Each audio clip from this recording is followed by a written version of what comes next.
11월 21일 목요일 아침입니다. 이슈레이더 시작하겠습니다. 신익 기자 나와 있습니다. 안녕하세요. 안녕하십니까? 네, 오늘 키워드 엔비디아는 이따 다룰 거고요.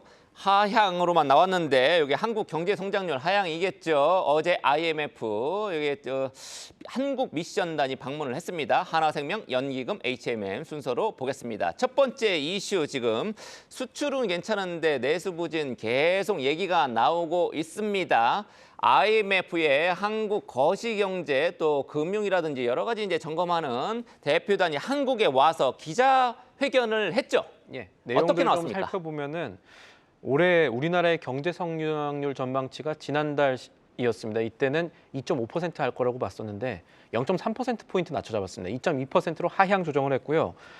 이 기간 동안 발표됐던 그러니까 한 달 사이에 우리나라 3분기 경제 성장률이 예상을 못 미치는 0.1%로 나왔지 않습니까? 아, 깜짝 놀랐습니다. 예, 이게 너무 반영된 부진해서. 것으로 보이고요. 그리고 내년 성장률 전망도 기존의 2.2%에서 2%로 낮춰 잡았습니다. IMF가 우리나라 경제 불확실성 재부각시켰다는 것이 우리나라 이 증시에 좋은 영향을 끼치지는 않겠습니다. 이 IMF에 따르면은 물가는 안정세 보이고 있고 내년에는 정부 목표치인 2%에 근접할 것으로 전망을 했지만 대체로 우리나라 정책 등에 대해서 방향성은 좋지만 불확실성 크다 이 점 부각하는 모습이었습니다. 우리나라 예산안에 대해서는 이 적극적인 재정 기조가 필요하다고 했고 건전 재정이 필요하다고 했고 부동산 정책도 선별적으로 대응 잘하고 있지만 통화 정책이 점진적으로 정상화됨에 따라서 이 추가적인 건전성 조치가 고려될 수 있다라고 짚었습니다. 무슨 얘기냐면 한국의 기준금리가 앞으로 이 세계적인 흐름 따라서 같이 낮아질 텐데 이런 금리 인하 국면에서는 집값 상승과 같은 경제 부작용이 나타날 수 있다라는 점을 지적한 겁니다.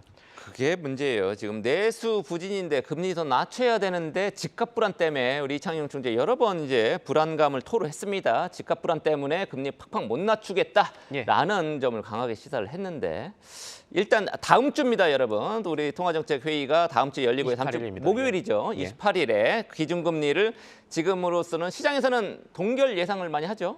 예, 동결 예상도 하는데 시티는 어쩌면 인하할 가능성도 열어둬야 된다라는 의견도 내놨더라고요. 그래도 동결이 중론이고요. 네, 시장에서는 동결이 중론입니다만 지금 IMF가 얘기했듯이 내수 부진이 지금 조금 더 심각해지고 있기 때문에 한국은행의 적정한 처방.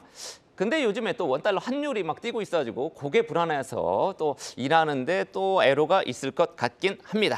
자, 두 번째 이슈 보겠습니다. 한화생명 얘기입니다. 오랜만에 한화생명을 다루는 것 같은데요. 미국 증권사를 인수한다고요? 이게 국내 보험업계 최초입니다. 최초고요. 미국의 벨로시티 증권이라는 곳인데 여기가 뉴욕에 거점 두면서 미국 기관 투자가를 주 고객으로 둔 곳입니다. IT 기반 증권사고요. 여기가 우리나라에선 거래소나 예탁 결제업만 할 수 있는 청산 프로세스를 담당하는데 이 라이선스를 갖고 있는 증권사가 미국의 3,300개 넘는 증권사 가운데 80여 개밖에 없다는 게 하나생명의 얘기고요. 이번 인수가 양국 간의 허가 절차가 남아있지만 인허가 마무리되면은 하나생명은 미국에서 직접 금융상품 판매할 수 있는 발판 마련하게 됩니다. 우리나라 대체 투자 관련해가지고 개인 고객 관련 상품이 늘어날 수도 있겠고요. 이번에 M&A 내용이 알려지면서 하나생명 주가에 긍정적으로 반영되고 있는 부분들이 확인이 됐는데 관련해서 생각해 볼 분은 이제 지금 알려지지는 않았지만 하나생명이 추가로 해외 사업의 속도를 더 낼 가능성이겠습니다.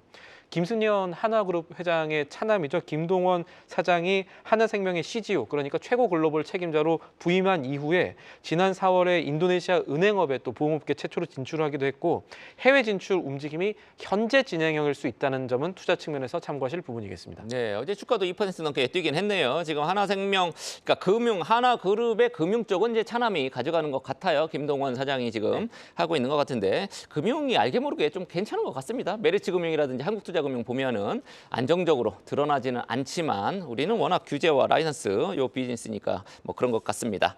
어쨌든 하나생명 응원을 하겠습니다. 세 번째 이슈는 자, 외국인은 국장 많이 지금 탈출하는 기미입니다. 삼성전자를 필두로 해서. 하지만 우리에게는 연기금이 있다. 연기금이 매수하고 있다.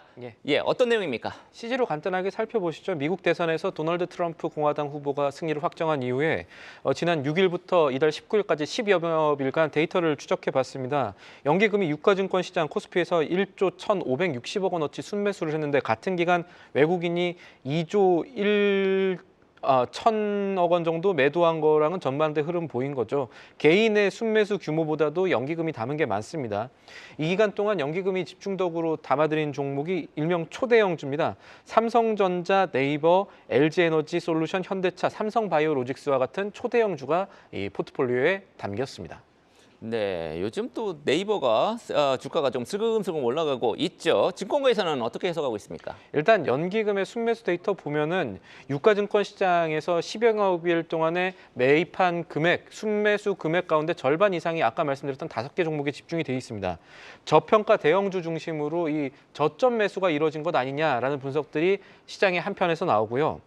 그런데 또 하나는 안 좋은 분석도 있습니다. 한편으로는 연기금의 대형주 선호 형상이 오히려 국내 증시 불확실성을 방증한다는 분석도 나오고 있습니다. 지금 경기 선행지수도 지금 후퇴하고 있는 이런 국면들을 봤는데 이런 상황에서 대형주를 담았다는 것은 아마 이 경기 둔화를 고려한 변동성을 최대한 낮추기 위한 전략으로 접근했다는 가능성도 있다라는 분석이 같이 나온 점도 함께 살펴보셔야겠습니다. 네, 우리 연기금이 잘 돼야 됩니다. 우리 국민연금도 들어있고 퇴직연금도 들어있고 우리의 노후가 걸려있기 때문에 연기금 응원을 해야 되겠죠. 자, 마지막에 HMM 조금 집중적으로 보겠습니다. HMM만 생각하면은 고구마 몇 개 먹은 것처럼 가슴이 답답합니다. 지금 3분기 영업이익 1.4조, 예, 엄청나게 깜짝 놀랄 정도로 실적을 내놓고 순이익은 1.7조 나왔으니까 훨씬 더 잘 나왔습니다. 현금 얼마나 많이 쌓아놓고 있으면 순이익이 더 잘 나왔는데도 불구하고 주가가 크게 움직이지 않은 이유는 바로 산은과 해진공 때문일 텐데, 맞습니다. 예, 추가적으로 지금 산업은행 관련한 이슈가 또 불거지고 있다고 합니다. 그 스토리부터 들어볼게요. 이 내용이 조금 길어서 약간 제가 말이 많아질 수도 있는데 일단 팩트부터 보면은 내년 4월에 산업은행이 안 그래도 많이 갖고 있던 HMM 주식 더 많이 갖게 될 겁니다. 내년 4월 기한으로 이 HMM의 전환 사채를 전환을 해야 되는데 이거 안 하면 경영진의 배임이 됩니다. 액면가보다 지금 종가가 높아질 가능성이 굉장히 높거든요. 현재 한 18,000원 정도 하고 있죠. 그렇게 되면은 HMM 보유 주식만 내년 2분기 기준이겠습니다. 현재 종가 기준으로 아무래도 한 5조 5천억 원 정도는 넘을 수 있다. 그리고 주가 상승하면 더 갈 수 있다라는 건데 문제는 해진공항 합치면 10조가 넘는 거네요. 보유 물량이. 근데 이번에는 산은만 한번 봐야 되는 게 산은이 지금 보유 주식을 줄여야 되는 이유가 크게 있기 때문입니다. 네. 지금 HMM 보유 주식이 산은 입장에서 더 증가를 하게 되면 은행의 대표적인 건전성 지표가 국제결제은행 BIS 자기자본 비율입니다. 자기자본 비율에 문제가 생길 수가 있게 됩니다. 현재 산은 자기자본이 24조 원이 좀 넘어갈 겁니다. 25조 원 가까이 될 겁니다. 10월 말 기준으로 그렇습니다. 그런데 이 자기자본 비율 규정에는 이 특정 기업 지분을 15% 이상 보유하면 이 15% 초과분에는 위험 가중치를 1250% 매기는 특별 규정이 있습니다. 이게 주식은 위험 자산으로 분류가 되기 때문에 이 자기 자본 대비 여러 가지 좀 낮춰라라는 취지에서 만들어진 겁니다. 그렇게 되면은 지금대로라면 산은의 HMM 지분율이 자기 자본 대비 20% 훨씬 넘어가게 됩니다. 그래서 특별 규정에 걸리고 결국 결과적으로 자기 자본 비율이 더 많이 떨어지는 효과가 있는 겁니다. 그런데 자기 자본 비율이 떨어진다는 건 은행의 조달 금리가 높아지고 대출 정책 잘 하기 어렵다는 뜻이 되거든요. 산업은행은 국가 경제 정책적인 측면에서 산업 육성하는 책임을 가진 곳입니다. 저리 대출 같은 거 하는 건데 대표적인 게 올해부터 신설된 17조 원 규모의 이 반도체 특별 대출 프로그램 이런 거 운영하는데 자기 자본 비율 문제 생기면은 조달 금리 자체가 문제 생겨서 저리 대출이란 말이 무색해지게 될 겁니다. 그래서 국가적인 측면에서 봐도 산은이 자기 자본 대비 이 HMM 주식 비중을 줄여야 하는데 관련해서 최근 부각되는 시나리오가 아까 서두에 짚어주셨다시피 HMM 돈 잘 벌고 있거든요. HMM이 자사주를 매입하는 방식, 그러니까 기존 주주들의 보유 주식 수를 줄여주는 방식으로 재매입하는 방식으로 산은의 보유 주식 수를 줄여주는 방안이 거론이 되고 있습니다. 네, 윈윈이 되겠네요. 자사주 매입을 하고 산은으로서는 BIS 비율을 좀 낮추고 밸류업도 되는 거죠. 밸류업도 되고 HMM이 자사주 매입 방식을 규모를 좀 확정해서 아까 제가 조 단위를 말씀드렸기 때문에 지금 상황에서는 산은의 그 자사주 관련 이 매입 규모가 커질 수도 있고 이 산은 회진공 투자 회수하고 HMM도 밸류업 효과가 있기 때문에 이 부분들이 시장에서 조금씩 거론이 되고 있구나라는 점도 투자 관점에서는 살펴보실 만하겠습니다. 네, 산업은행은 자사주 매입을 했으면 좋겠고요. 결과적으로 빨리 이제 민간 기업에 넘길 건 넘겨야 되겠죠. 해진공도 마찬가지고 경영권에 너무 집착하지 않았으면 좋겠네요. 지금까지 신인규 기자와 함께한 이슈 레이더였습니다. 계속해서 다양한 경제 이슈를 알고 싶다면 구독과 좋아요, 알림 설정 부탁드립니다. AI 캐스터 권미정이었습니다.